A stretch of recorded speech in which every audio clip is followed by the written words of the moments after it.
Hello, everybody, it's your boy, Jmulls of Jmulls Gaming, here today with my second favorite game of all time. It's the final countdown.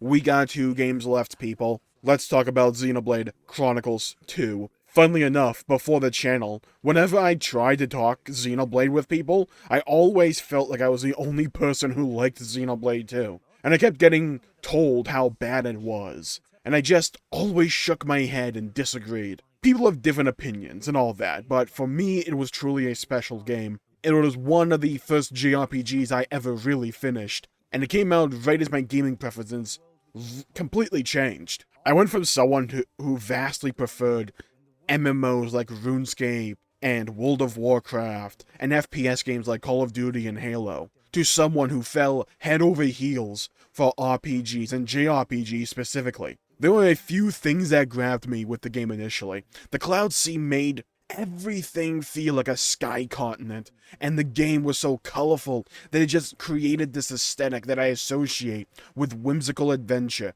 And as someone who really likes Skyward Sword, it was right up my alley. Having the world tree in the center of the world as well, and the fact that the objective was so simple. It was just an adventure to find Elysium. Simple, to the point. Let's go find it. I was excited. I wanted to find Elysium. And hell, honestly, I think I mentioned this in a video a couple days ago, but just reading the back of the box drew me into the game. Onward to Elysium, all rest. A world in which massive creatures called Titans drift through a boundless sea of clouds. In such a world, people have made their homes on the backs of these Titans. Join Rex, a young man who becomes the driver of Pyra, a mysterious life form in his blade, as they embark on a quest to find the mythical paradise of Elysium. Simple, to the point, and a bunch of questions that were raised in my head. What the hell does it mean to be someone else's blade? Find the mythical paradise of Elysium? Sure, I'm down. I love adventure games. I love having a clear-cut purpose.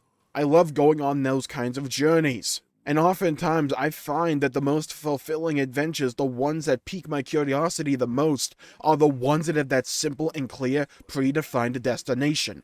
Lord of the Rings had reaching the cracks of doom to destroy the One Ring. Journey had the mountain off in the horizon, and that game came at number 10 for me. And Xenoblade Chronicles 2 had the world tree and climbing it to reach Elysium to save this dying world. This was also around the time I started getting exposed and introduced to anime, which I was never really into before, outside of like Pokemon and Yu-Gi-Oh! And the occasional episode of Bakugan, I guess. So a bunch of tropes that may have been tired and played out to others just weren't for me. To me, the beginning of the game was a slow burn filled with a bunch of wacky and diverse characters and personalities that immediately grabbed my attention. The world itself was a giant mystery that I wanted to solve and learn more about. That intro mission with getting Pyra, and then her becoming Rex's blade, followed by the giant battle against Malus and Jin on the back of the giant ship there, where Gramps comes swooping down as a giant dragon titan to whisk us all away as Nia and Dromok decide to abandon ship with Rex. It was as if the game was trying to appeal to me directly. Cool villains, a giant dragon that breathes fire, a bunch of sky continents, giant monsters that people live on the backs of, and a protagonist who can use fire as a weapon. I mean, it was appealing to me personally. And then we get over to Gormott, where we get some more characterization, the giant bait and switch with Gramps dying, which got a chuckle out of me. But then we reached the bit I knew where I was going to fall in love with it, because the second this cutscene played, the second the game introduced me to Gormott proper, I knew I was going to fall in love with Xenoblade Chronicles 2. It's very simple, but it was that introduction to Gormott, where they did those panning shots of the sunny day on the giant sprawling fields of Gormott, with the monsters and creatures running about, with the giant limbs and head of the Titan lumbering in the skybox. God, I thought it was beautiful, and I still do. That visual has never dulled to me. It's still amazing to look at. And I won't lie to you, I have a big weakness for giant and memorable set pieces. Hell, I grew up on Halo, and the various Titans that compose Xenoblade 2's world fell directly into the middle of my strike zone. Has a game ever just clicked for you and you realized, oh yeah, this game is for me? Wait, even the small minutia that a lot of other people probably gloss over and disregard as not important, just feel like brilliance to you? where you appreciate like every little leaf, every blade of grass, every little design choice. It all just stands out to you and you're just soaking it all in. Maybe I just played the game at the right time, but I've played it multiple times since and I still love it. And I still feel that way for the game. That was Xenoblade 2 for me. And it still is. Where for the longest time it was kind of hard to put into words why I liked the game so much. Where I could recognize its faults, but at the end of the day, I never really cared about them. Because what was there, the stuff I enjoyed, the stuff I loved it so much that it completely eclipsed any criticisms of the game that I had. It's one of those few games I can just play whenever and not get bored. Hell, I played the game twice this year. And honestly, I could go for a third round. It just doesn't get old for me. I'm not joking. You ever have that one thing that you are really passionate about, that you really like, where you feel like at any time of any day of any week of any month of any year, you could just randomly give an entire dissertation presentation on that one thing if you were just randomly asked to? That's me with Xenoblade Chronicles 2. It's a story that can get dark, really dark, emotional, and personal, even when you don't expect it to based on Chapter 1, and how it lures you in with those tropes and aesthetics early on, to then almost pull the rug out from under you and present this deep and emotionally complex narrative crafted with a really fun and replayable combat system. And I think the thing that I appreciate the most about Xenoblade 2's story is that it gets very dark, but it is inherently an optimistic take on chasing your dreams and building a better future. Heck, you could argue it's a breakdown of the human condition, when resources get scarce, if you really want to. It focuses on certain characters, but it uses those characters to represent larger concepts, themes, and motifs. And this is something you will tend to notice with the games in my top 10. Especially in my top 5. They may present a very dark, bleak, and depressing world filled with emotional strife and conflict, but at the end of the day, when you put the controller down, you walk away feeling optimistic about humanity and our future. This rings especially true for the top 3. Final Fantasy XIV, Xenoblade 2, and Nier Automata. But each game tackles that optimism and the emotional introspection differently. It offers a different perspective or nuance to that underlying optimism. Xenoblade 2's overall message is that there is no finish line, there is no mythical paradise where all of our worries are disregarded and all the needs are met.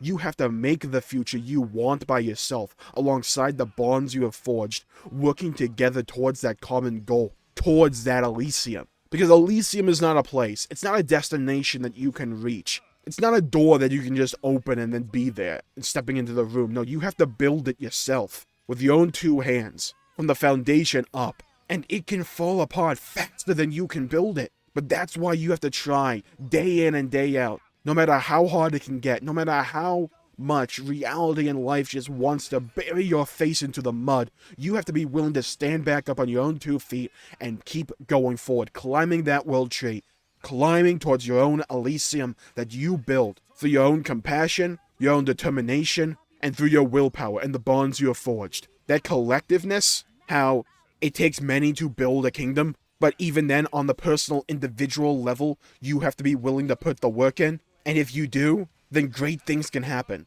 You can achieve your dreams. You can achieve your future. I think it's a beautiful message. Xenoblade 2 takes you on this odyssey across various titans that are all gorgeous in their own right, with incredible characters, story moments, and beautiful musical accompaniment.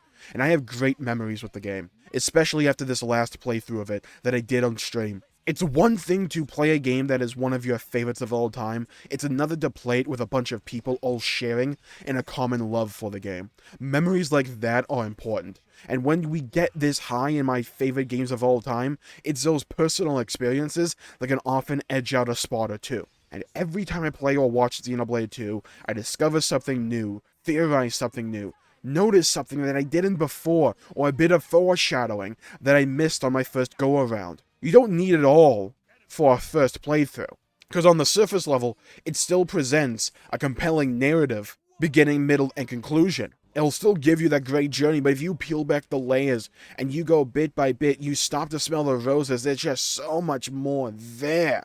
And it makes me feel rewarded for paying even more attention again. I feel like I always have a reason to play and a reason to think about the game, because to me the gameplay is fun, the story is engaging and emotionally gripping, the music is evocative, and the visuals are a feast for my eyes.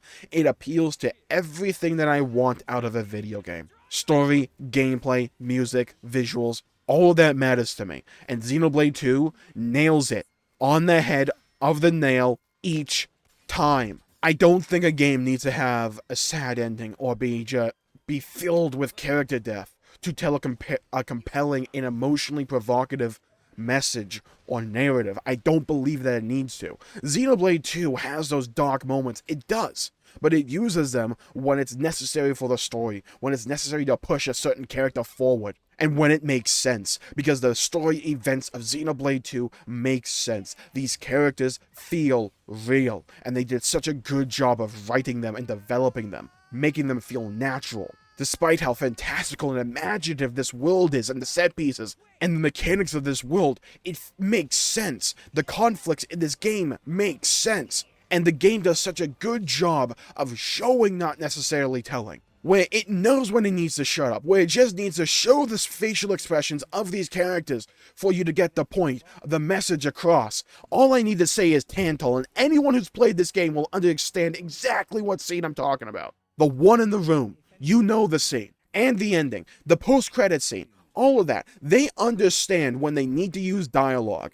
And sure, can the English voice acting be a little bit memes from time to time? Sure. And then you can chalk it up to a bit of bad voice direction. But it nails it when it needs to. And when it needs to be a compelling experience, it is. And when they need to instill emotion into a scene, they do. Xenoblade 2, Xenoblade Chronicles 2, feels like a game where a bunch of people went into a back room and theory crafted how to make a game to please me specifically. And you know what? They succeeded. They not only succeeded, they absolutely nailed the assignment. And honestly, if I just keep going, I'll just go like plot point by plot point, game mechanic by game mechanic, just explaining why I love this game so much. Because I can do that, and I probably will in a future series. But for today, I think I've summarized why I love this game so much, and why it's my top 10 games of all time, and why it's so high up here on the list. We only got one game left, Nier Automata. You're up in the chopping block next.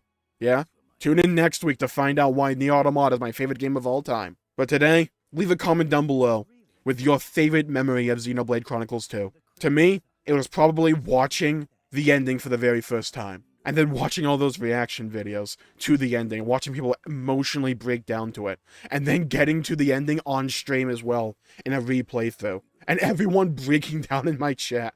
Oh, it was so good. It was so good. Xenoblade Chronicles 2 is a great game. If you haven't played it in a bit, I'd recommend booting it up and playing another time. You'll probably find something new to enjoy about it. I know I did. Thank you all for tuning in. If you liked the video, please leave a like and subscribe. It really helps the channel out and helps support future content, and I greatly appreciate it. Stay safe out, everybody. Have a great day. Go play some games and have some fun. We all need to unwind every now and then. Stay safe, have a great day, and I'll see you all next time. Bye-bye, everybody.